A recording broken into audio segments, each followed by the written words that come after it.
why would you do Māori stuff? Like, you're in Australia. You weren't born here, you weren't born back home. We're over here really trying to create a safe space. Ko au tērā hoki e whakaurana ngā Māoris. Hoha, hoki ki te kāinga. There used to be a time when I used to think being Māori wasn't cool. I honestly used to think that if I represented my culture as being Māori, I wasn't going to make it.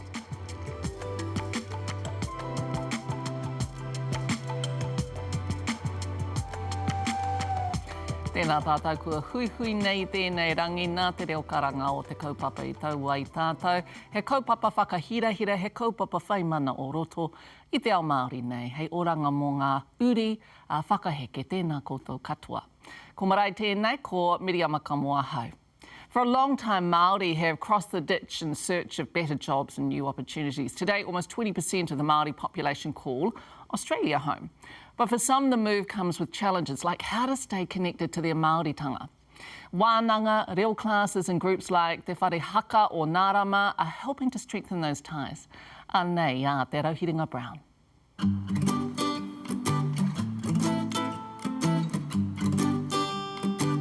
Koi nei te maha o Te Whare Haka o Naarama.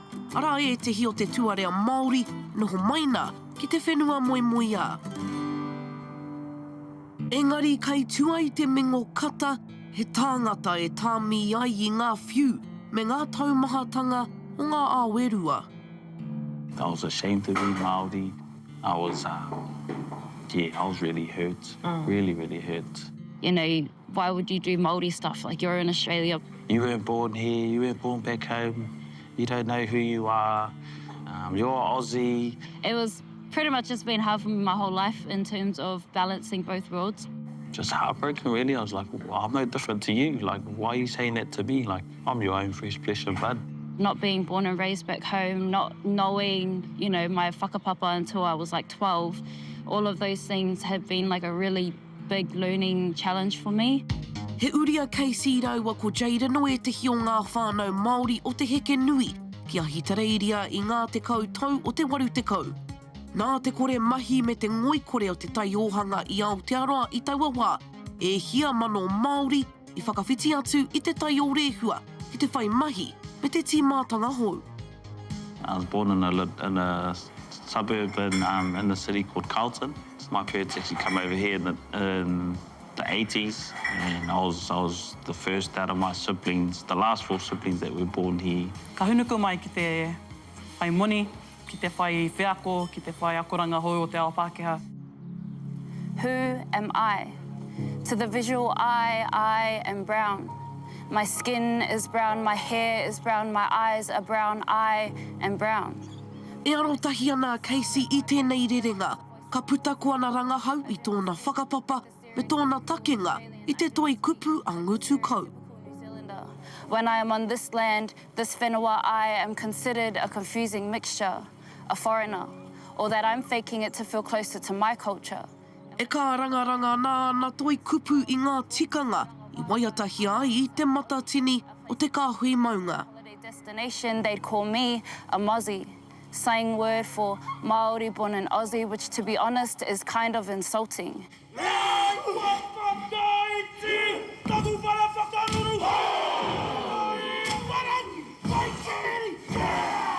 As a couple who's been in Australia and Perth for a long time now, we're used to the criticism that comes from home, from all around the world. But me matua mohi o he Māori tātou ahakoa noho ana ki whea.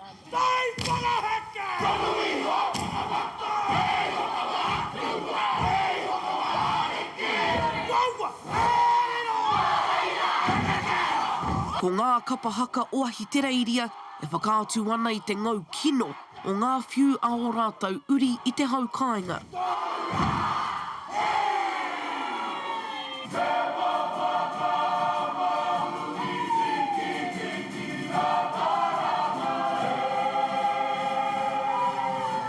He nui ngā kōrero mō ngā Māori e noho tawhiti ana no nei ko te Mozzies, ko te plastic, ko e nei ahuatanga katoa.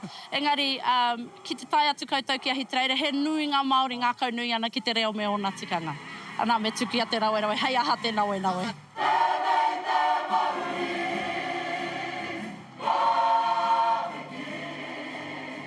Ka tito ara au tētahi whakaeke mā te hautawhiti he kapa kei Te Rauhiringa.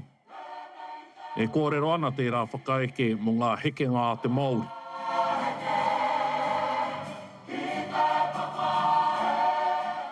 Ko te mea mutunga ke mai nei o te rongonui, ko te tāinga mai o te Māori i Hawaii ki Aotearoa.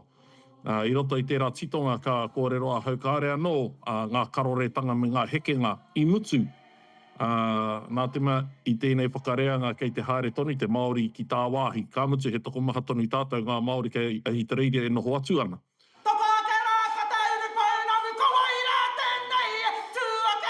Tai rā nō ki te kapa haka o Naarama. I noho mātou ko ngā kaiako. Te tehi kaupapa pai mo te mōtea. Ana i toko ake te whakaaro. Pehea mātou e waha i ngā mamaitanga, i mamai ai o tātou uri, kei konei e noho ana. Ana i noho ai ki te kōrero ki te toko torura, ki a Jaden, ki a Casey, ki a Mahana. Mea mai rātou i kōrero hia mai e rātou ngā era huatanga i tau ki a rātou, i a rātou e hoki ana ki te kāinga. Ana, i mea tua ki a rātou, tuhia mai o koutou whakaaro ki te tehi pepa. Ana, tukuna mai ki ahau. Māku e whakamaori. Ana, i tukuna mai e rātou, e rā kupu, e rā kōrero, i noho au ki te pānui, tangi. I tangi katoa au.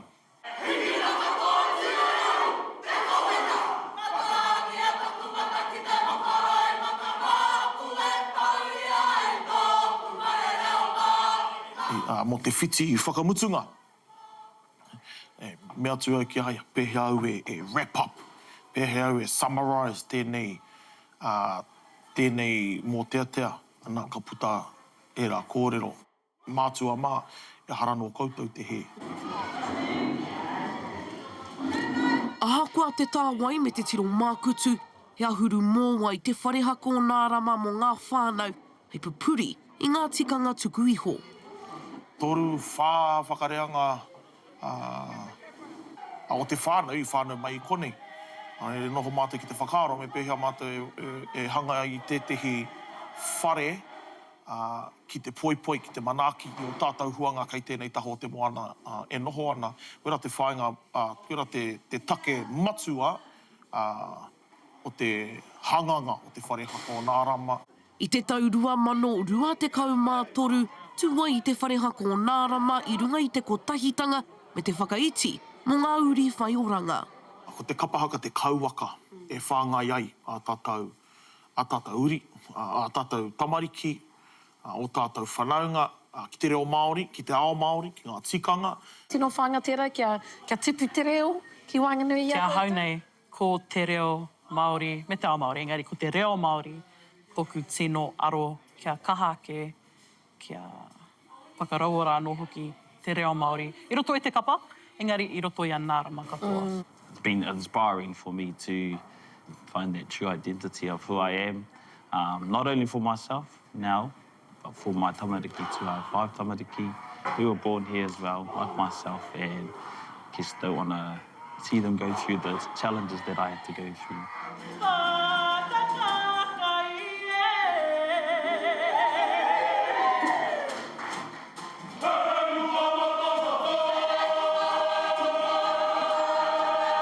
Ko te ingoa tūturu o te whenua nei, e hara ko te Victoria o te Melbourne, ko Naarama. Koina te ingoa i tapaingia e ngā tupuna take no mai rāno, ko Naarama te whenua nei. No reira, i te whakaturanga mai o tēnei kapa, i haere atu te tehi kāhui ki te tono ki ngā rangatira o te whenua i konei me te tono e ahe ana tātou te whakamahi tō ingoa me te whakamauritia hoki, hei kanohi mō tō tātou iwi Māori.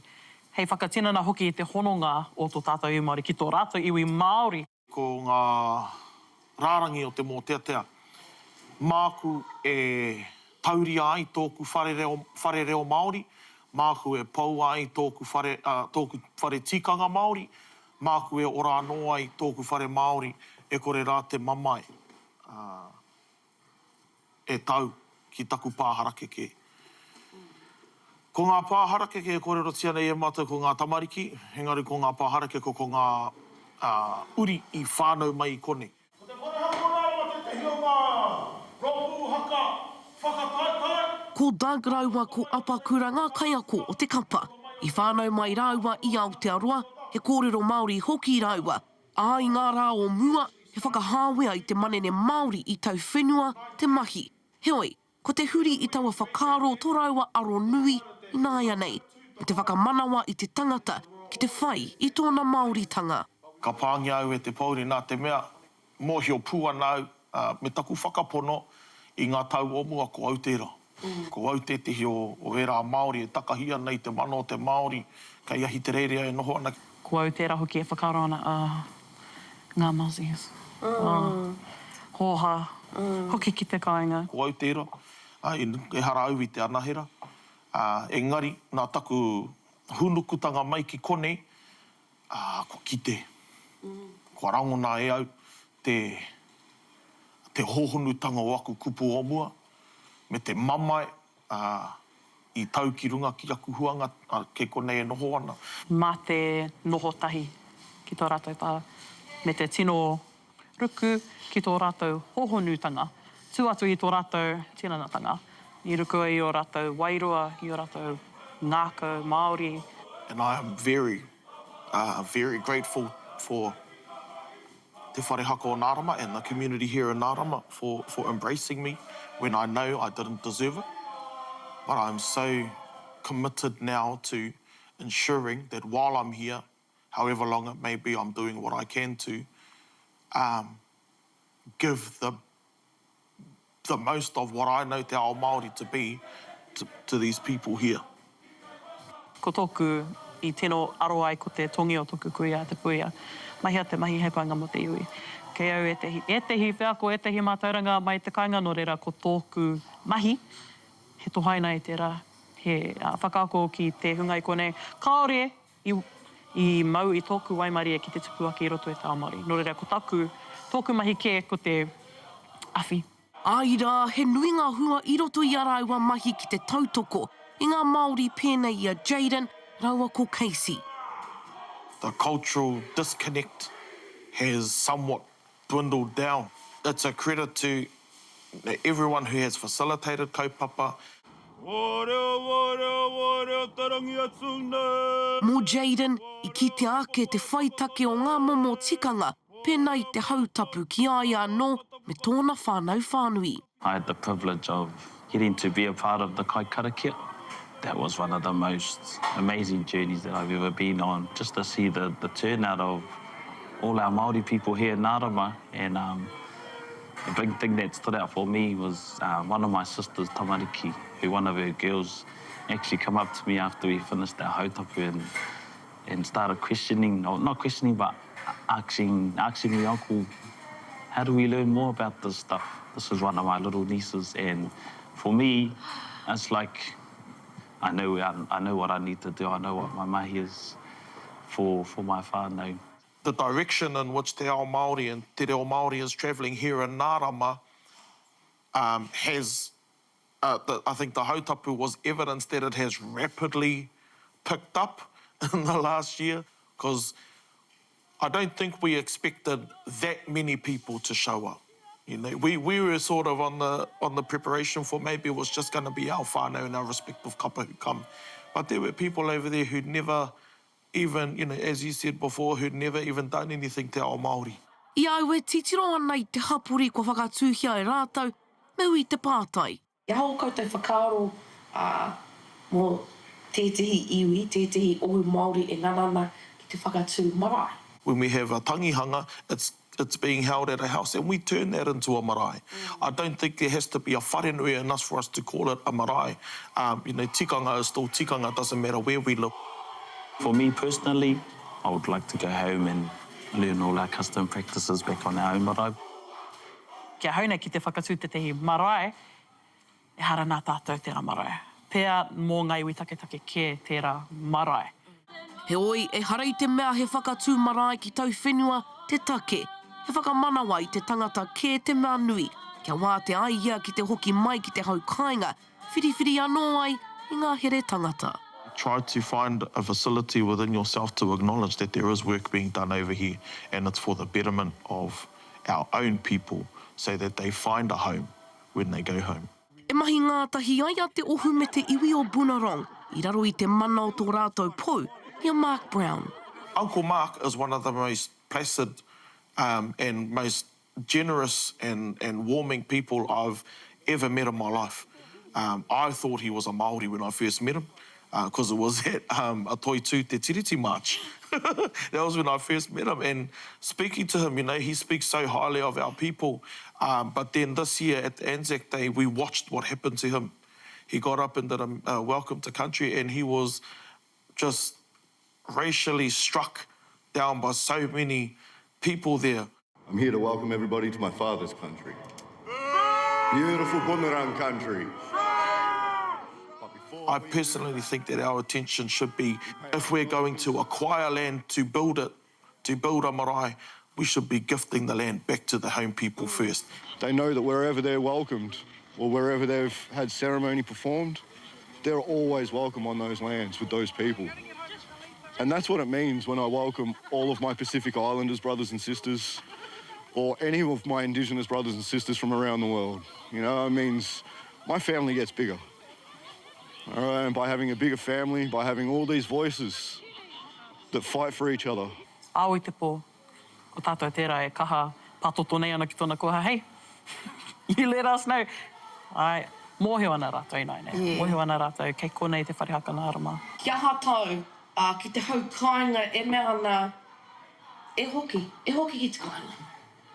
We're over here really trying to create a safe space so that when they go home, they can have the willpower to endure instead of just hear, you know, one little snarky remark and be all of a sudden shut down. Because the reality of that is it only takes one comment to stop somebody's journey of reconnection. And sadly, we have seen that in Te Whare Haka o Naarama. There's come a point in time now where it's like, you know what, regardless of what anyone says to me now, like, I have Māori blood in me. You know, my parents were born back home. That's my lineage. I'm Māori, regardless of what you say, and I'm just going to stick to that. I'm starting to reconnect because I want that for my babies. I want them to be able to go back home and know where they're from, know their marae, be proud in who they are and know who they are without any backlash from our whānau back home. So I really want that for them so that they don't go through the same struggles that I had to when I was growing up here.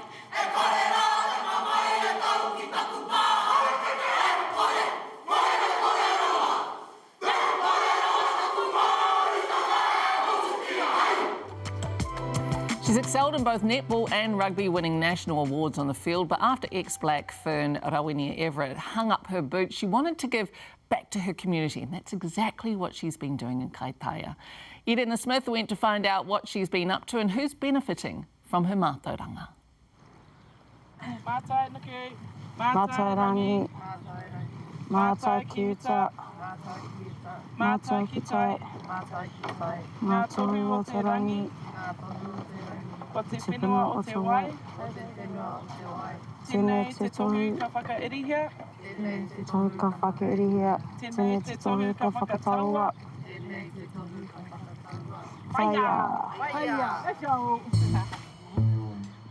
E ko tui ana a Rawinia Everitt I ngā tikanga o te ao Māori me te ao hākinakina. Hei tuā papa mō ngā kaitākaro. If you are who you are and stand strong on who you are, imagine the athlete you can be. Like, I just think that if I had my culture on my back, like how I do now, and I was back in when I was in a black thing, I'd be crazy, like, you know, because like now I'm leaning into atua heaps, you know, like I just thought, you know, karakia was like a karakia, but then you learn, oh my gosh, you know, like there's Christianity, you know, when you start diving into who you are, it's like, oh my gosh. And then you start learning about atua wahine, like when you first learn about atua, you think, oh my gosh, there's only tāne atua. And then now you start learning about all the wahine atua, and go, holy heck, we are crazy God, man. We're like come from like greatness, man. E tirohanga hou tōna. Ai whakau i ngā tige o ngā whakangungu hā kinakina mā ngā wāhine, ngā taiohi, me o rātou whānau, I roto I tōna kaupapa ko Native Sports Performance. There used to be a time when I used to think being Māori wasn't cool. Unfortunately, I grew up being black Fern and I used to be like, yeah, I used to just, like, I suppose it started in the Mystics, really, when I was in the Mystics and that high performance world. And I honestly used to think that if I represented my culture being Māori, I wasn't going to make it. And that was just because of where all the spaces I was in. Mā te ako o te hoe kotahi, e eke ai e nei wāhine ki te taumata, e wawatahi ai. Ai hara I te mea he kotahi ana ke te ara, hei whai. I've been here for 7, going on 8 years now.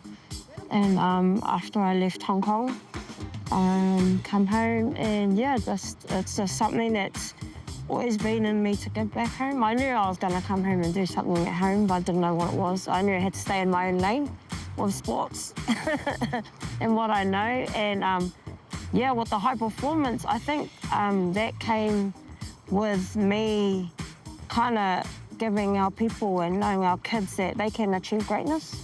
So yeah, it was that platform, that standard, and yeah, it's high performance. Obviously, when I got home, there was no high performance.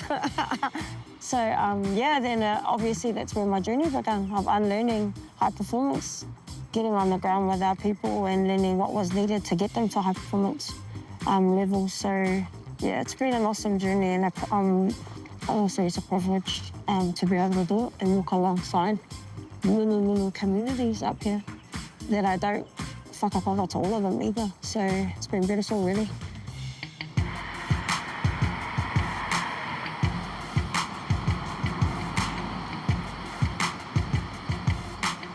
Nau mai te Māoritanga, kia awa ki tōku whare hauora.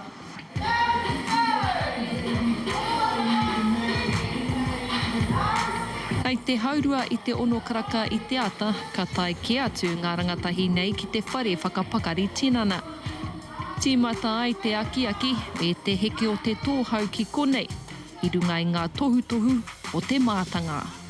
The rule is that they have to beat me to the gym. So they're there, warmed up, ready. When I get in, then we go. Because they know that my time is obviously important too and stuff like that. And it's just a reciprocation of time. So I'm giving my time up, you meet me there. And I walk in the door and there's something, I have to like just pause for a minute sometimes. Just like, my gosh, these rangatahi are turning up at 6:30 a.m. and meeting me at the gym, ready to go. They have to be proud of themselves for that. I tell them that now and again, not too much, but I do say, not many kids do that, eh? And so I already know that those kids are going to be champion of something one day. So we're going to do the Great Wall. Okay, so that's the ski erg one, and that means we'll be able to work on all our ones, okay? He kaupapa anō mo te whakapakari I ngā taiohi nei, e whai take ana o rātou taiao me te ahurea tuakiri. Awesome! Beautiful girls! The cool thing with natives is that when we set up training programs, I don't want us to leave our pā and not do our mahi at home, our mahi kāinga and stuff like that, and hang out with the grandparents. Those are some of the things that black friends took away from me and said, you know, if I used to say, oh, I'm going up north I need to go and help my papa with his mara, it's overgrown, I've got to go and help him. They'll, you know, black friends wouldn't see that as actual mahi, but if, you know, for our kids up here, if you're doing that, that's mahi, you've done your training for the day. You're getting more things out of that too, you know, hanging out in the mara with your papa, with your karani and that, way more gains. One, you're getting mātauranga, you're getting your whole whare tapawha just straight in that one session, right? Go to the gym, you ain't getting no whare tapawha, that's just tātira. You know what I mean, hey? So for me, that I'm willing to lean into that space and understand with our rangatahi that, hey, I don't want you to give up your duties as being first of mokopuna, you know, if you're living with your grandparents, you gotta look after them. You know, those are our duties. And what if you're going out and you're milking cows for the morning, that's mahi. Do you know, because that's strenuous mahi, so that's a session. You know, I'm not trying to make them go to the gym later and do another session. E ruku ana nei wāhine o te tokerau i ngā tikanga o hine moana. A ka whai hoki rātou i ngā pukenga hangahanga ki uta. Nei rā te whānuitanga atu o ngā kaupapa a native. Our first and foremost is manaakitanga and ensuring that, hey, whatever journey someone is on, whether they're re-engaging with their reo or, you know, just coming out into spaces again with people. Some of them have lost trust in people, so, you know, re-engaging with groups of people is like a huge thing. So as long as we understand someone's journey isn't, you know, at where ours is or someone else's, making sure that everyone's safe and feels included is a priority for us at the start. And I think that's why the response in our programs is quite phenomenal, really, in terms of how many people are reaching out to us. Can we have more? Can we have more? I'm like, oh my gosh, I need to go find some more Rawinia and some more Rosies and see if there's anyone else out there. But what's cool is that the succession plan is in progress and we are looking at growing our leaders and they are starting to take the reins on a lot of our kaupapa and they're seeing our kaupapa for what it is, and it isn't hugely pūtea based because, you know, it's all about just raising villages again. E rongo ana te hapori o Kaitaia i ngā hua o te ngā kaupai me te tapatahi i ngā whānau. Ko te hua e puta mai ana ki a Rawinia, ko te āwhina i te tangata ki te whakatutuki i ōna tūmanako, ahakoa, he aha. Oh, I love it, putting mahi into a cultural context. E te iwi ngā mihi nui i tā koutou mātakitaki mai. E kona.